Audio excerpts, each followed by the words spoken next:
শরীর খারাপ অবস্থায় একজন মানুষকে আমি ভীষণ মিস করি, সে হচ্ছে আমার মা। সত্যি মা হচ্ছে প্রত্যেকটা সন্তানের কাছে একটা অমূল্য সম্পদ, যে হারিয়ে গেলে তাকে কখনো ফিরে পাওয়া যায় না।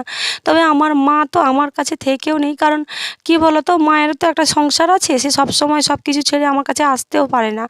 আর প্রচণ্ড শরীর খারাপ নিয়ে সকালবেলা দৌড়ে দৌড়ে গেলাম বাজারে, কারণ তোমাদের দাদাভাই ওই যে একদিন খাটতে না গেলে তো হাঁড়ি উনুনে বসবে না, সেই জন্য ও গেছে লোকের বাড়িতে কাজ করতে, আর আমি এদিকে অসুস্থ শরীর নিয়ে হাট থেকে এত কিছু বাজার করে আনলাম। কিচ্ছু করার নেই গো, এটাই হচ্ছে গরিব মানুষের জীবন।